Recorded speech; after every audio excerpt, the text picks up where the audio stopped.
News tag Kannada, ನಿಖರ, ನಿರ್ಭೀತ, ನಿರಂತರ. Bharat communist ಪಕ್ಷ, ಮಾರ್ಕ್ಸ್ವಾದಿ CPM ಪಕ್ಷದ ಒಂದು ಜಿಲ್ಲಾ ಸಮಿತಿಯಿಂದ ಒಂದು ಪತ್ರಿಕಾಗೋಷ್ಠಿಯನ್ನು ಇವತ್ತು ಕರೆದಿದ್ದೀವಿ. ಗುರುಶಾಂತ್ ಅವರು ಈ ಒಂದು ಪತ್ರಿಕಾಗೋಷ್ಠಿನ ನಡೆಸ್ಕೊಡ್ತಾರೆ. ಮುಖ್ಯವಾಗಿ ನಮ್ಮ ಪಕ್ಷದ ಒಂದು ಪ್ರಚಾರ ಆಂದೋಲನ ಮತ್ತು 21ನೇ ತಾರೀಕಿನ ಜನಾಂದೋಲನ ಕಾರ್ಯಕ್ರಮ ವಿಷಯಗಳನ್ನು ಹೆಚ್ಚು ನಿಮ್ಮ ಮುಂದೆ ಪ್ರಸ್ತುತಪಡಿಸ್ತಾರೆ ಅಂತ ಹೇಳಿ, ಒಂದು ಪರ್ಯಾಯ ರಾಜಕಾರಣವನ್ನು ರೂಪಿಸಲಿಕ್ಕೆ ಅಗತ್ಯವಾದ ಒಂದು ಜನಧನಿ ರ್ಯಾಲಿಯನ್ನು ನಾವು ಸಂಘಟನೆ ಮಾಡ್ತಾಯಿದ್ದೀವಿ. ಅಂದರೆ ನಿರ್ದಿಷ್ಟವಾದಂಥ ರಾಜ್ಯದ ಸಾಮಾನ್ಯ ಜನ, ವಿಶೇಷವಾಗಿ ರೈತರು, ಕಾರ್ಮಿಕರು, ಯುವಜನರು, ಮಹಿಳೆ ಮತ್ತು ಬೇರೆ ಬೇರೆ ವಿಭಾಗಗಳು ಎದುರಿಸ್ತಾ ಇರುವಂಥ ಜ್ವಲಂತ ಪ್ರಶ್ನೆಗಳ ಆಧಾರದ ಒಳಗಡೆಯಲ್ಲಿ ರಾಜ್ಯದಲ್ಲಿ ಒಂದು ವ್ಯಾಪಕವಾದಂಥ ಒಂದು ಅಭಿಯಾನವನ್ನು ನಾವು ಕೈಗೊಂಡು ಆ ಒಂದು ಆಧಾರದ ಒಳಗಡೆಯಲ್ಲಿ ನಾವು ಅದರ ಸಮಾರೋಪವಾಗಿ ಡಿಸೆಂಬರ್ 21ನೇ ತಾರೀಕು ಬೆಂಗಳೂರಿನಲ್ಲಿ ನಮ್ಮ ಒಂದು ಬೃಹತ್ತಾದಂಥ ಒಂದು ರ್ಯಾಲಿಯನ್ನು ಮಾಡ್ತಾಯಿದ್ದೆ. ಅದಕ್ಕೆ ಜನಧನಿ ರ್ಯಾಲಿ, ರಾಜಕೀಯ ಪರ್ಯಾಯಕ್ಕಾಗಿ ಜನಧನಿ ರ್ಯಾಲಿ ಅಂತಂದು ಜನರ ಒಂದು ಪ್ರಶ್ನೆಗಳು ರಾಜ್ಯ ಸರ್ಕಾರಕ್ಕೆ, ಕೇಂದ್ರ ಸರ್ಕಾರಕ್ಕೆ ಅದು ಕೇಳಬೇಕು ಅಂತನ್ನುವಂಥ ಅಭಿಯಾನ. ಈ ಅಭಿಯಾನವನ್ನು ನಾವು ನವೆಂಬರ್ 1ನೇ ತಾರೀಕಿನಿಂದ ಈಗಾಗಲೇ ಆರಂಭ ಮಾಡಿದ್ದೀವಿ. ಅಲ್ಲಿಂದ ಡಿಸೆಂಬರ್ 15ರವರೆಗೆ ಮನೆಗಳಿಗೆ ಸುಮಾರು ನಮ್ಮ ಬಹುತೇಕ ಸುಮಾರು ಒಂದು 50 ಲಕ್ಷದಷ್ಟು ಮನೆಗಳನ್ನು ನಾವು ಮುಟ್ಟಬೇಕು ಅನ್ನುವಂಥ ಗುರಿ ಇಟ್ಕೊಂಡು ನಾವು ಕೆಲಸ ಮಾಡ್ತಾಯಿದ್ದೀವಿ. ಯಾಕಂದರೆ ಒಂದು 5% ಜನರನ್ನು 5% ಮನೆಗಳಿಗಾದರೂ ನಾವು ತಲುಪಬೇಕು ಅಂತ ಅನ್ನೋಂಥದ್ದು.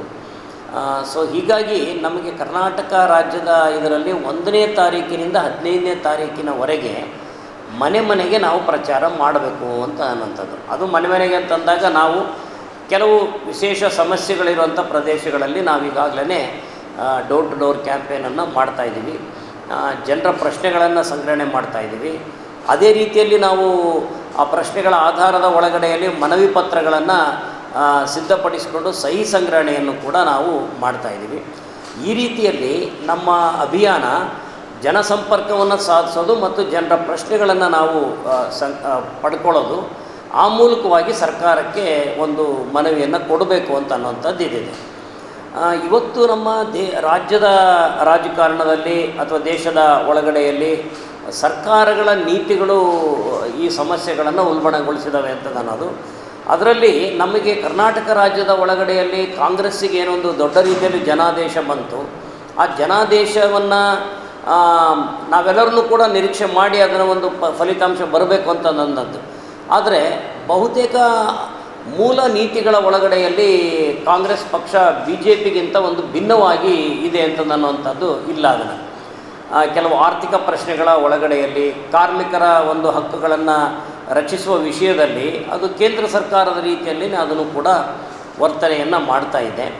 ಆಡಳಿತಾತ್ಮಕವಾಗಿಯೂ ಕೂಡ ಒಂದು ಅಂತಹ ದೊಡ್ಡ ಬದಲಾವಣೆಗಳು ನಾವು ಕಾಣಲ್ಲ. ಸಾಮಾಜಿಕವಾಗಿ ಕೋಮುವಾದದ ವಿಷಯದಲ್ಲಿ ಇಂಥವುಗಳ ಬಗ್ಗೆ ಹಿಂದಿನ ಸ್ಥಿತಿಗಿಂತ ಒಂದು ಸ್ವಲ್ಪ ಉತ್ತಮ ಇದೆ ಅಂತ ಅಂದ್ರೂ ಕೂಡ ಮೂಲಭೂತ ಪ್ರಶ್ನೆಗಳಲ್ಲಿ ಒಂದು ನಿಜವಾದಂಥ ಪರ್ಯಾಯವನ್ನು ನಾವು ಜನಪರ್ಯಾಯವನ್ನು ನಾವು ಕಾಣಲಿಕ್ಕೆ ಸಾಧ್ಯ ಇಲ್ಲ ಅಂತ ಅನ್ನುವಂಥದ್ದು. ಈ ಒಂದು ಹಿನ್ನೆಲೆ ಒಳಗಡೆಯಲ್ಲಿ ನಾವು ಈ ಅಭಿಯಾನವನ್ನು ನಾವು ನಡೆಸ್ತಾ ಇದ್ದೀವಿ.